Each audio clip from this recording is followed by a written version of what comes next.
All right. Well, I waited a while to get to Warfighter, the fantasy card game, to cover it on the channel because when the game first came out, soon after the game first came out, there were a ton of videos and online discussions about how bad the rulebook is, how unplayable the rulebook is, how terrible the company was for releasing a game with such a rulebook and things of that nature. So I kind of sat back and wanted to see what happened with all of that. And eventually there was a Board Game Geek user who produced a new adventure manual, I think it's called, that purported to sort of fix the rules and make the game playable. So I got the game and I thank DVG for sending it to me. And I did print out that rule book. I was hoping actually that it would come with the game because at this point, I think there's been enough acknowledgement that there's some issues with the rule book. And I believe that the game company is going to be working with that BGG person to make those that rule official. But I didn't get that. I got these three items here that are rules and keywords, and we're going to talk about that in a moment. But before I get to the game, I want to give a little bit of context for, well, let me say a couple of things, because spoiler, as it were, I'm not trying to tease anything out here. I do think there are issues with this game. I don't necessarily think, though, that they have mostly to do with the rule book. Although the rule book isn't great, I think there's other issues with the game, and I will talk about those. I want to give some context, though, for those of you who, probably many of you who are not viewers of this channel from its very inception back in 2016. When I started this channel, it was a channel focusing on war games. I played largely sci-fi and fantasy war games from the 70s and 80s. Well, I shouldn't say played. I demonstrated, I discussed, much as I'm going to be doing here in this video. I don't do a ton of playthroughs. I'm not very good at that on camera. But I focused on war games because those were the games that I was interested in. Some of them that I treated were games that came out of my own gaming closet. Some were those that I purchased on the used market. And I was very intent initially when I started the channel to put material up on YouTube that had no videos attached to it. So I did a ton of games and videos for games where there were no video treatment. And I love the old school 70s and 80s fantasy and sci-fi war games. They're complicated. The rules are a mess. They take forever. Most of them are not solo. You have to sort of do a lot of manipulation to make it work solo. But I loved all that. And that's what I started out doing on the channel. So that is a bias I have coming in. And the second thing to know is that I did a video a number of years ago on my sort of top 5 card-based solo games that I call them in heavy rotation, meaning games I sort of keep playing. And number 4 on that list was Warfighter. So I am familiar with the system. I like the system. I have a couple of other DVG games that sort of use some version of the system. Rise of the Zombies is one of my favorite games. I don't know if it's still available. I'm not even sure if I ever did a video on it, but I recommend you sort of search that out if you like zombie games. It's a card-based game, similar in overall mechanics to something like the Warfighter series or to Pathfinder, where you are placing out a series of locations, you're stocking them with enemies, and you're moving through the location to complete your adventure. I mean, in its highest level, that is true of this game. It's true of Pathfinder. Of course, mechanically, they are terribly different. Now, I looked back at that video that I did about my top 5 solo card games in heavy rotation to see what I said about Warfighter. And what I said about Warfighter then is true of what I really like about this game here, which is that the focus on creating your party and using the resource points that you get to build a party. And I'm just going to sort of swing around here maybe and show you. It's a little hard. I apologize for the glare also. It's a little hard to get the this game has a pretty big footprint, at least with my filming setup, get everything in one shot. This is a party I had of 3 characters, and there are different, I say characters because they are 3 people in the party, but they're actually all different in terms of there are different types of players you can be. You can be essentially an NPC, you could be a supporting character, or you could be a main character. My thief here is a main character, as is my wizard, and then I have this guy, I can't remember what they're called, to be a supporting character. And there are many differences mechanically in terms of what that means. Chief among them is this mechanic in the Warfighter series where you get a hand of action cards if you are a main character. So you get, in this case, the hand size was 6 and 5 or 6, I think it was, action cards that you have, and they will add benefits to actions that you take here. So, for example, this can mitigate a wound, and you can play your action card for anyone on your team. This is going to add a benefit, an attack benefit, if you're doing a non-explosive attack. Unfortunately, I had a lot of those in this particular game, and my main attack was my wizard here, who did do an explosive attack, so wasn't really able to use a lot of my cards. But the game works in such a way that you have attack values in your character, but you can boost them and do other things, other boosts. Like I said, you saw the healing wounds with cards in your hand. You can expend actions to get new cards as you play cards out. And the decision about when you're going to expend an action, you have 2 actions for each character. If you're going to expend an action to try to get new cards, which I did at the end of this, we're looking here at a battle that I lost badly that sort of made me feel ready to do this video.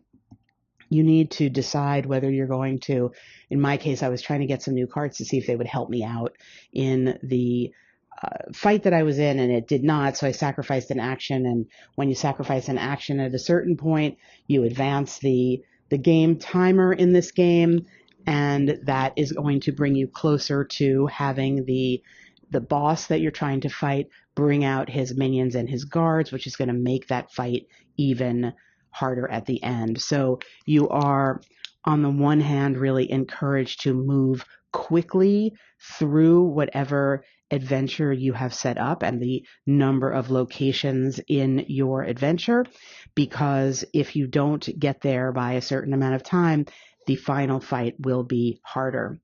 And we can take a look here at an adventure card. I'm going to, and I again apologize for the glare here, I'm not going to go through too much about how this game actually functions. It's very complicated, but I want to tell you enough to understand the comments that I'm going to make about this game. And really the gist of my video is to try to present from my perspective what I think is good about the game, what I think is not good about the game, and what I hope will change about the game for the second edition, because I'll just put this down for a second. I think this game has a lot of potential for fantasy gamers. I think part of the issue with the game is not so much the rulebook itself, which definitely it could be better, but it's because the game was made to try to fit into the existing structure of the warfighter system, the Cold War, the modern, the next war, the World War II system that already existed, because I guess presumably there's a large base of customers who buy that system. And I guess the thought was, well, they're going to buy this fantasy system. Now, that may well be true. I don't know, of course, how well this game has sold. However, I do know that there's a big difference between people who are going to be doing historical wargaming and fantasy wargaming. Yes, there's an overlap. I'm not sure how huge the overlap is, number one. And number two, when you have a game called the Fantasy Card Game, even if it's called Warfighter, you are really signaling that you want a fantasy gamer, a fantasy adventure gamer to play this game. Many of those fantasy adventure gamers are not war gamers. They are not used to the kinds of things that wargamers take for granted, which can include incredibly nitpicky rules about carrying capacity and loadout and resource points, all of the things that are in play here. And one of the things I said in my video on the main Warfighter was that I really enjoyed having to go through and build a party based on a certain number of resource points. So here, in this case, you had to start 53 resource points, and there is basically a cost to every single thing that you are doing. In this case, this cost of this thief level 3 is 15. So you could start with a third level character, for example, but it's going to cost you 15. If I went lower, it would have a lower cost, but it would also have fewer abilities. The manipulation and the creation of a party and the attempt, I had a sense that having a party of 3 was too small, but I thought I could do it.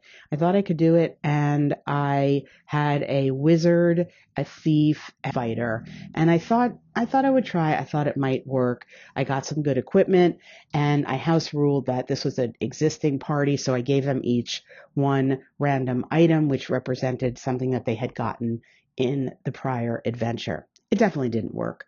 I don't know if it would have worked if I had a party of 6 even, and that's what I'm going to talk about at the end of this video, where I talk about where I think this game has gone wrong. Yes, the rulebook is problematic. I do not think this rulebook was as horrible as everybody said. It has a lot of great things about it, including a lot of visual interest in terms of explaining quite clearly what all the counters are, and when you go to a card, it explains pretty clearly what is on the card.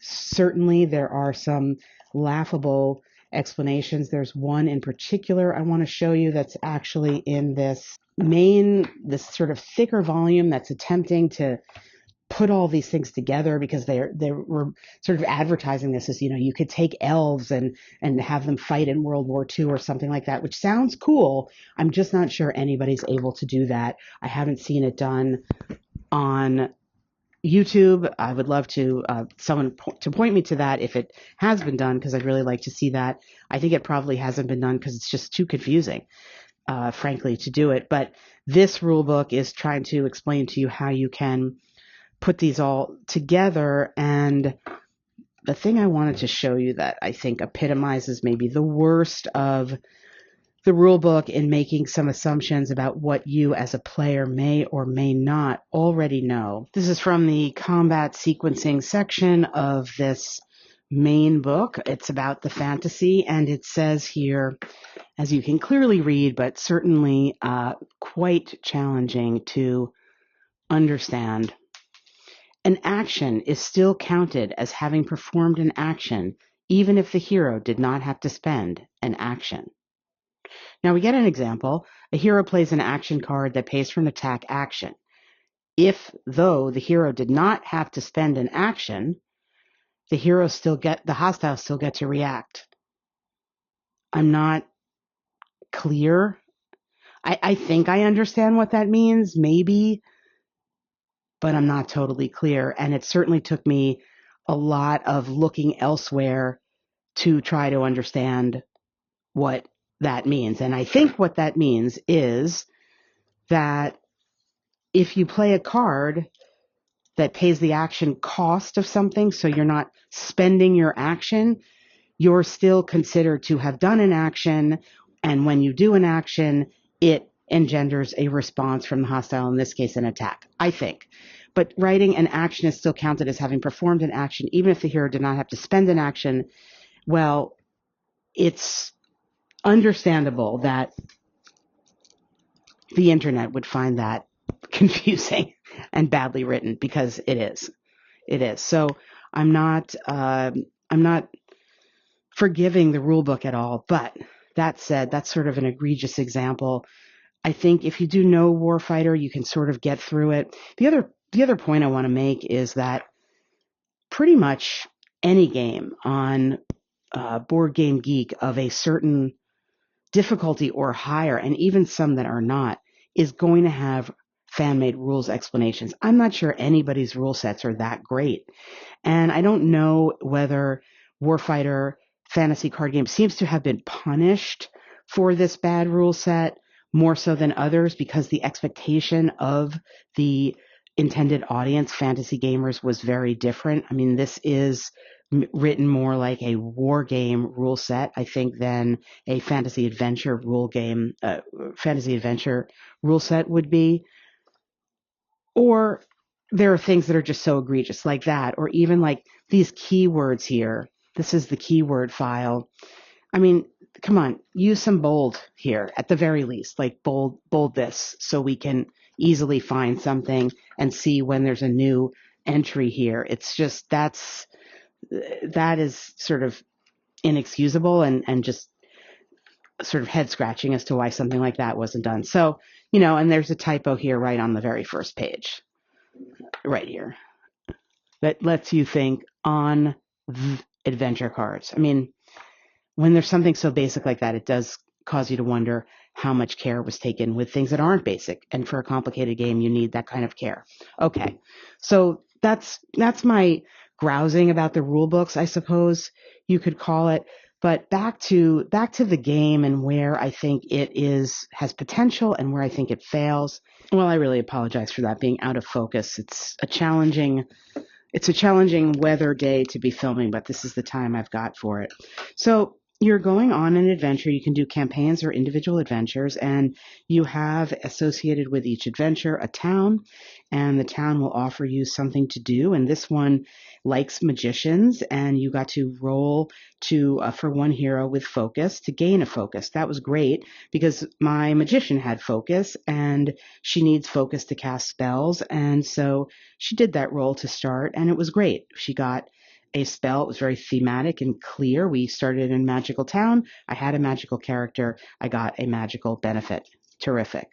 This, as mentioned, is the adventure card, and it's going to explain to you the amount of time you have before the objective, the boss and his minions start awakening, as it were, and he starts to send his guards out after you. And this will tell you what you can expect in terms of the level of enemies that you're going to be encountering in the various places in the town and some other information. We started out here with encountering a pit. So we have a nice piece of art. The art, I don't have any problem with the art in this game. It's small because the cards have a lot of information on it, but overall, I think that's pretty decent for a flame trap. So we actually started out with these two traps here, and basically what it's telling you on this card is that you have an opportunity if you have a thief with you or somebody with in this case it was the picking skill. In the other case, I think it was the same thing, to try to disarm that trap. And in one case we did, in one case we didn't. And it tells you kind of what happens if you do or don't disarm the trap. And then it will give you maybe some instruction on who is getting these wounds. And in this particular case, if you paid experience, experience is something you either inherently start with your character or you can gain during the course of adventures, you can expend that to mitigate things. In this case, it was mitigating a wound. You could use it to, it's called upgun, which is another issue here. That's a term from the other Warfighter, the non-fantasy version, but really it means to enhance, to add a benefit to whatever you're trying to do. You could spend experience for that. In this particular case, the trap was a random hero got the wounds if, in fact, there were wounds to be got. As I said, we got rid of that trap. We got rid of that. We successfully avoided that. Things were going okay. But now we're getting to the point where I feel this game is really problematically, I don't want to say broken, but in a sense broken because I think it really needs, if there's going to be a second edition, and I think there is, don't really think the issue is fixing the rule book. I think the issue is fixing the balance or the inherent interaction between your characters and these enemies. So this is a common hostile that we encountered. It is a cave troll, and there's one of them. He's got 9 health. He does 4 attacks every time he does any attack. And this is some more information about what happens with his attack. And I will say just briefly, the two columns here refer to his health. So if his health is 6 or greater, you follow this based on your roll. And if his health is between 1 and 5, you follow this. This number under the semicircle is a number that you must meet or beat on a d6 in order for your attack to even find the guy. It's kind of his cover. And as he gets weaker, it's slightly easier to find him. That's fine. And then these are the rolls that are his roll when he does a roll that tells what happens. And this is where it starts to get problematic. These things in combination with this regeneration 1, which means that every time he gets to the recover stage of the combat, he can recover 1 wound. Well, the fact of the matter is he's got this 9 health. We are a party that at most could do 2 wounds in an attack, and that's only if we bump up one of the wizard spells to get to the 2 wounds. So we have to be successful first and foremost in getting above his cover value, and then we have had to use experience, and we have a limited amount to get to a place where we could do 2 wounds. But then at the end of that particular round, when he's done, he's going to recover one of those wounds. But meanwhile, every time he attacks, he's attacking 4 times.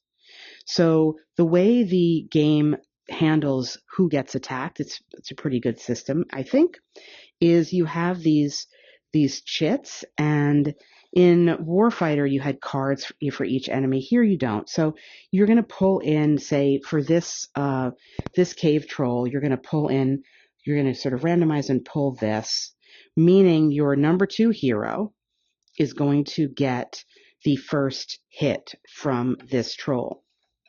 Then, because he can do 3 attacks per hit, you need to pull in 3 more chits that are representing the additional attack chits. So you have a different little baggie or whatever, and you pull in these 3.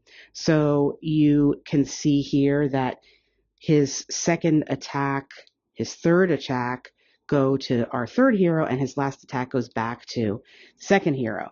So basically our hero number 3 is getting attacked twice each time the troll attacks, and the 2nd hero, who's our wizard as it turns out, is getting attacked twice. We get wounds. We get some other person, if he's rolling a 9 to an 11 or an 11 to 13, also gets a random wound. We can also get these vulnerability modifiers, which will make us more vulnerable moving forward. It will help him to attain the die roll he needs to attack us more. So very quickly, not only do you become wounded and vulnerable to more wounds every 4 attacks he does on you, because it's all spread out, some of it comes to the same character. Not only that, but as you are having each essentially round of combat, when you use up all your 2 actions, you have to advance the timer in the game. And it was taking so much time for us to try to deal with this guy. First of all, we never dealt with him, actually, because we just eventually got totally worn down. And even if we were able to scrape a wound or 2 onto him, he would lose a wound after every time he attacked us. So meanwhile, the timer in the game, which is, you can't quite see it here, but it's ticking down to the point where our boss monster started to send the guards in. And we were only in the 3rd location. We weren't even close to the final location. And we just became overwhelmed. And this was just one character, and not even the hardest type of character, because it was a common. It wasn't even the hardest type. There's two harder types of characters. I can't remember what they're called, but you could see them listed here. They're not in this adventure, but there's 2 of them. So I'm sorry, this is the adventure card here, but they're not in this adventure. So in this adventure, we had 2 common, 1 whatever that's called, but we didn't even have the 2 hardest kind. It was an easier adventure, yet basically impossible. And more so than being impossible, it was long and it just dragged on. And part of the excitement, I think, and interest and potential, because I don't want to end on a negative note, the potential for this game is that you are able to create a party that works together, that makes sense. You've got the cleric, which I didn't use, the wizard, the fighter, and the thief, with all sorts of different abilities and skills, and ultimately items that they can get. And so this is an item for a cleric. Now, I did not follow the rules, which is to sort of to go through the deck and take out the ones that don't work. I didn't do that. I just stuck the deck there. And if I had pulled this, for example, it's only good for a cleric, I just would have pulled another one. But to use your items, you have weapons and you have the action cards, all of that put together does give the feeling of characters that are alive and working together and thinking about how they can approach each problem. And each problem is basically combat. Now, I haven't looked at every mission in the game, but I don't think this is a game where there's missions like go rescue the princess and bring her back or whatever. I would love to see that, but I don't think that's here. Maybe it is and I don't know it, or maybe it is in some expansion material, but basically you're sort of moving through, you're having combat, you're dealing with a boss. That's fine. That trope works, and it works for a reason, and I like that trope. I love dungeon crawls. I'm happy to do that. And the interaction between the action cards and the items and the party that you've initially created and the decisions you made there on how much you're going to give your fighter, how much you're going to give your wizard, how much you're going to give your thief, all of that you can see come into play. And I had other combat in this game that happened, and it wasn't so tedious and it wasn't so super overwhelming, because as soon as I saw this this troll here, I knew there was no way we could deal with it with these 4 attacks. Just impossible, because these rolls were going to just escalate and do additional damage and additional damage. You don't have that much health, and there's only so much you can recover. There is a recovery point where you can get some stuff back, but you cannot manage something like that. And that was the ultimate disappointment for me of this game, because I think it has so much potential. But I do think, sure, fix the rule book, make it better, that's fine. But I also think that is not really, as I said, the main issue. I think the main issue is the balance between the enemies and what they're doing and your party, and maybe giving options. I mean, there's certainly a lot of information on this card. Maybe restructuring the card so that you have a quote easier mode, I don't know, or a harder mode. You could accomplish that fairly simply if you just said like 4/ I don't know, even 2, meaning the easier mode, the guy would have 2 attacks. You could house rule it, of course, but that's for this card. There's other cards where it's not the issue of the number of attacks, it's the issue of the number of enemies that come out. So this could say, not on this card, but this could say times 6. So you could be facing 6 of something. And if you're facing, 6 of something with 2 attacks each, even if it has 1 health, you're just doing all that die rolling. And if you have a party also of 6, it's too lengthy. And I think the excitement kind of wears out and it becomes tedious. And that is, I think, ultimately the issue with the game.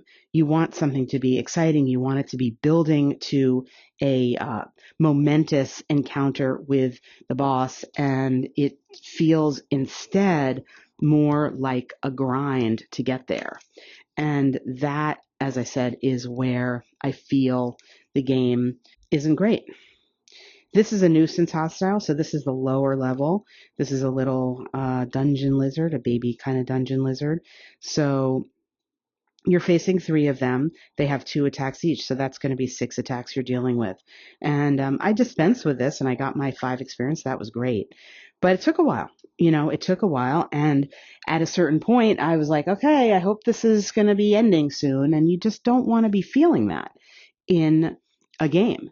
And you want to feel drawn in to it rather than pulled away from it mechanically. And I think that is where I hope if there's a second edition, there will be some attention paid, because while there has been a lot of external focus from the internet or whatever on the rulebook here, I think, and I do also think, I should say, I don't think I'm the first to identify this particular issue either. I'm sure I'm not.